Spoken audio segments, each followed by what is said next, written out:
Mission की दिलेरी। रचनाकार प्रतिभा नाथ। सुबह का समय था। पहाड़ों के पीछे से सूरज झांक रहा था। 10 वर्ष का बिशन घर से बाहर निकल आया। वो रोज इसी समय इसी रास्ते से कर्नल दत्ता के फार्म हाउस पर जाता है। कर्नल दत्ता की पत्नी पढ़ाई में उसकी मदद करती हैं। फार्म से लगे सेबों के बाग में कीटनाशक दवा का छिड़काव हो रहा था और बहुत तड़के काम शुरू हो जाता था। बिशन पगडंडी से अभी सड़क तक ही आ रहा था कि उसे गोली चलने की आवाज सुनाई दी। उसने इधर उधर देखा, कोई भी दिखाई नहीं दिया।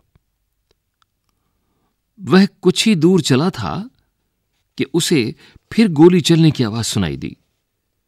इस बार एक नहीं, 2-3 गोलियां एक साथ ही चली थीं। गोलियों की आवाज से पूरी घाटी गूंज गई। पंछी घबरा गए, आसमान में गोल गोल चक्कर काटने लगे। बिशन सहमकर पेड़ों की आड़ में छिपकर खड़ा हो गया। बिशन जहां खड़ा था वहीं चुपचाप खड़ा रहा।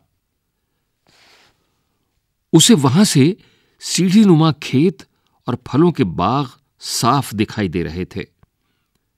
खेतों में काम करते हुए किसान भी दिखाई दे रहे थे। फसल तैयार खड़ी थी। सुबह की हल्की धूप में खेत सुनहरे दिखाई दे रहे थे। बिशन अभी सोच ही रहा था कि गोली किसने और क्यों चलाई होगी। तभी एक और गोली की आवाज आई। एकाएक बिशन को गोली चलने का कारण समझ में आ गया। पृष्ठ 119। जब फसल पक जाती है तब गेहूं के खेतों में दाना चुगने ढेरों तीतर आ जाते हैं। शिकारी इस बात को जानते हैं, इसलिए वे सुबह सुबह ही तीतर मारने चले आते हैं। पिछले साल भी शिकारियों ने इसी तरह बहुत से तीतर मारे थे। कुछ तीतर तो वे उठा ले गए, बाकी को वहीं छोड़ गए। खेतों को काटते समय किसानों को बहुत से मरे और जख्मी तीतर मिले। बिशन ने सोचा, कितना दुख पहुंचाने वाला काम करते हैं ये शिकारी। वह समझ गया कि शिकारी ही तीतरों पर गोलियां चला रहे हैं। इसलिए वो पेड़ों के बीच से निकलकर खेतों के किनारे किनारे चलने लगा। वह चलते चलते सोच रहा था कि इन शिकारियों को सबक सिखाया जाना चाहिए, लेकिन उन्हें कैसे सबक सिखाया जाए, यह उसकी समझ में नहीं आ रहा था। तभी उसके पांव के पास सरसराहट सी हुई। उसने देखा, एक घायल तीतर गेहूं की बालियों के बीच फंसा छटपटा रहा है। बिशन वहीं घुटनों के बल बैठ गया। उसने घायल तीतर को पकड़ने के लिए हाथ बढ़ाया, लेकिन घबराया हुआ तीतर छिटक कर खेत के और अंदर चला गया। बिशन जानता था कि शिकारी इस तीतर को ढूंढ नहीं पाएंगे और घायल तीतर यहीं तड़प तड़प कर मर जाएगा। उसने स्वेटर उतारा और मौका देखकर तीतर पर डाल दिया। तीतर स्वेटर में फंस गया तो बिशन ने उसे पकड़ लिया। बिशन ने उसे अपने सीने से चिपका लिया और खेत में से निकलकर पहाड़ी की ओर भागने लगा। वो इतना तेज चल रहा था मानो उसके पंख लग गए हों। पृष्ठ 120। कर्नल दत्ता के घर के रास्ते में एक तरफ गेहूं के खेत थे और दूसरी तरफ कंटीले तारों की बाड़। बिशन वैसे तो कंटीले तारों की बाड़ में से होकर निकल सकता था, परंतु इस समय वो दोनों हाथों से तीतर को पकड़े हुए था। तीतर को संभालना बहुत जरूरी था, इसलिए वो खेतों के साथ साथ छिप छिप कर चलने लगा ताकि शिकारी उसे देख न लें। वह कुछ ही दूर गया कि पीछे से भारी सी आवाज आई। लड़के, रुक जा, नहीं तो मैं गोली मार दूंगा। लेकिन बिशन नहीं रुका। वह चुपचाप चलता रहा। रुकता या नहीं? उस आदमी ने दोबारा चिल्लाकर कहा। उसका दिल तेजी से धड़कने लगा। आगे बढ़ना मुश्किल लग रहा था, लेकिन फिर भी वो रुका नहीं और ना ही उसने कोई जवाब दिया। तभी बिशन को भारी भरकम जूतों की आवाज सुनाई दी, जो तेजी से उसके पास आती जा रही थी।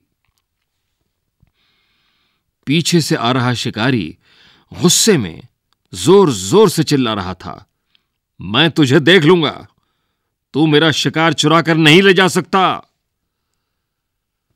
बिशन के लिए आगे निकल भागने का रास्ता नहीं था।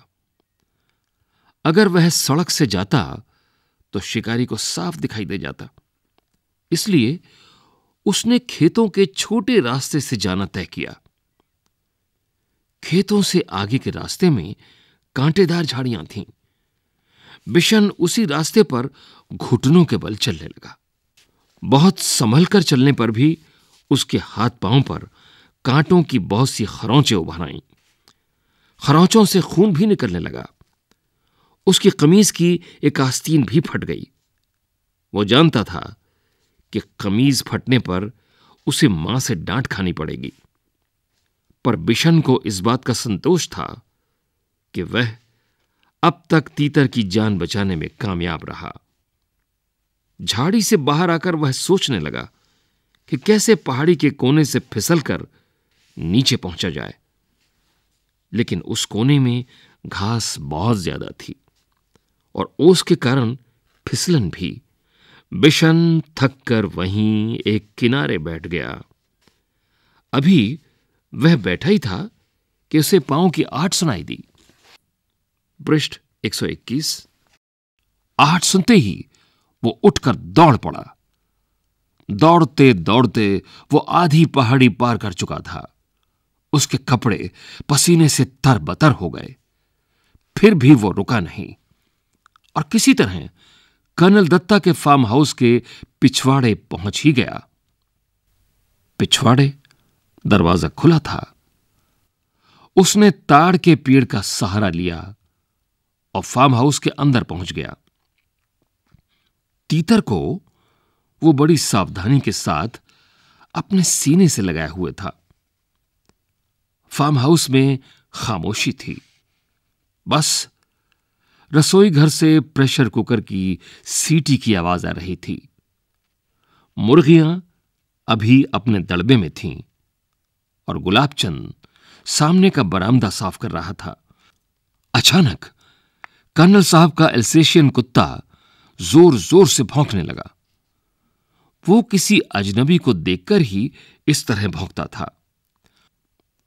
बिशन समझ गया कि शिकारी इधर ही आ रहे हैं। उसने इधर उधर देखा ताकि वह तीतर को कहीं अच्छी तरह से छिपा सके। एक ओर शेड के नीचे बहुत सारा कबाड़ पड़ा था। उसी में एक टूटी टोकरी बिशन को दिखाई दे गई। ये ठीक है, सोचते हुए उसने तीतर को टोकरी में रखकर स्वेटर से ढक दिया। घायल तीतर घबराया हुआ था, इसलिए वह चुपचाप पड़ा रहा। तीतर को छुपाने के बाद बिशन ने सोचा कि अब बाहर चलकर देखना चाहिए, पर वह शिकारियों के सामने भी नहीं पड़ना चाहता था। इसलिए उसने छत पर चढ़कर बैठना ठीक समझा। बिना सीढ़ी के छत पर चढ़ना उसके लिए बहुत आसान काम था। वह अक्सर इस शेड की ढलवां छत के सहारे ऊपर चढ़ जाता था। बिशन लकड़ी के खंभे पर बंदर की तरह छलांग लगाकर लटक गया और ऊपर की ओर खिसकते खिसकते छत पर जा पहुंचा। खपरेल की ढलावदार छत थी, इसलिए वह चिमनी के पीछे छिपकर बैठ गया ताकि वह किसी और को दिखाई ना दे, लेकिन वह स्वयं सब कुछ देख सके। उसने देखा कि दो शिकारी इधर ही चले आ रहे हैं और उनको देखकर कर्नल साहब का एल्सेशियन कुत्ता जोर जोर से भौंक रहा है। कर्नल ने कुत्ते को डांटा, चुप रहो, पर वह न माना। पिछले दोनों पांवों पर खड़े हो वह उछल उछल कर भौंकने लगा। पृष्ठ 122। वे दोनों शिकारी करीब आ गए तो कर्नल साहब ने रौबदार आवाज में पूछा, कौन हो तुम? यहां किस लिए आए हो? साहब, हम शिकारी हैं, हर साल यहां शिकार के लिए आते हैं। अच्छा, तो तुम ही लोगों की गोलियों की आवाजें गूंज रही थी सुबह से? जी हां, हमारे पास लाइसेंस वाली बंदूकें हैं। सरपंच माधो सिंह भी हमें जानता है। तो तुम हर साल तीतरों का शिकार करते हो? कर्नल ने मजाक सा उड़ाते हुए कहा, जी हां, तीतर भी मार लेते हैं कभी कभी। अभी अभी एक लड़का हमारे शिकार तीतर को लेकर आपके यहां आ छिपा है। हम उसे ही ढूंढ रहे हैं। अच्छा, तुम तो इतने सारे तीतर मारते हो, उनका क्या करते हो? कर्नल साहब ने पूछा। सीधी सी बात है साहब, खाते हैं, दूसरे शिकारी ने जवाब दिया। फिर कुछ रुककर बोला, अब तो उस लड़के को ढूंढवा दीजिए साहब, वो इधर ही कहीं छुप गया है। कर्नल दत्ता ने उनकी बात पर कोई ध्यान नहीं दिया और गुस्से से कहा, कैसे हो तुम लोग? हर साल आकर इतने तीतर मार डालते हो, कुछ को खा लेते हो और बाकी को घायल करके यहां तड़प तड़प कर मरने के लिए छोड़ जाते हो। जब फसल कटती है तो ढेरों मरे हुए तीतर मिलते हैं। कर्नल दत्ता की बात सुनकर वे दोनों कुछ घबरा गए। उन्हें उम्मीद नहीं थी कि कर्नल इस तरह उन्हें डांट देंगे। कर्नल दत्ता ने उन्हें इतना ही कहकर नहीं छोड़ा, आगे बोले, पक्षियों को मारने और उससे ज्यादा उन्हें घायल करके छोड़ जाने में तो कोई बहादुरी नहीं है। अब तुम दोनों यहां से जा सकते हो। यहां तुम्हारा कोई तीतर वीतर नहीं है। अब जाते क्यों नहीं? खड़े क्यों हो? बिशन चिमनी के पीछे से सब देख और सुन रहा था। वे दोनों शिकारी बिना कुछ बोले मुड़े और वापस चल दिए। कर्नल दत्ता ने गुलाबचंद से दवाई छिड़कने वाली मशीन लाने को कहा। तभी बिशन छप्पर से शेड पर होता हुआ नीचे कूद पड़ा। उसने तीतर को उठा लिया और घर में घुसते ही मालकिन को पुकारने लगा, बहूजी, बहूजी, जल्दी आइए, ये बहुत जख्मी है, आकर इसे देखिए। पृष्ठ 123। बिशन की आवाज सुनकर कर्नल दत्ता भी अंदर जा पहुंचे और बोले, अच्छा, तो तीतर चुराने वाला लड़का तू ही था? क्या करता बाबूजी, इसे बहुत चोट लगी है। अगर मैं न लाता तो ये मर जाता। अब तू इसका क्या करेगा? इसे पालूंगा बाबूजी, बिशन ने कहा। कर्नल साहब मुस्कुरा दिए। उन्होंने घायल तीतर को देखा। उसका एक पंख टूट गया था। अब शायद ही वो उड़ सके। जाओ, दवाइयों का बक्सा लेकर आओ। बिशन दौड़कर बक्सा ले आया। कर्नल दत्ता ने तीतर के पैरों का जख्म साफ किया, फिर दवाई लगा दी, पंख को फैलाकर टेप लगा दिया ताकि वो ज्यादा हिले डुले नहीं। फिर उन्होंने बिशन से कहा, बिशन, अगर तुम इसे गेंदे के पत्तों का रस दिन में 2-3 बार पिलाओगे तो यह जल्दी ठीक हो जाएगा। तब तक बहूजी एक कटोरी में दलिया ले आईं और तीतर को दलिया खिलाते हुए बोली, इसे रोज दलिया भी खिलाना बिशन, तीतर को दलिया बहुत पसंद होता है। तब तो ये बिशन के पीछे पीछे ही घूमता रहेगा। कर्नल ने हंसते हुए कहा। अच्छा बिशन, तुम जानते हो तीतर कैसे बोलता है? बहूजी ने पूछा। बिशन ने अपने दोनों हाथों को मुंह पर रखकर तीतर की आवाज निकाली, quack quack quack. Colonel Datta ठहाका मारकर हंस पड़े। बहू जी भी मुंह पर पल्लू रखकर हंसने लगी। बिशन भी हंसता हुआ हिरन की तरह छलांगे लगाता तीतर के साथ वहां से अपने घर की ओर भाग चला।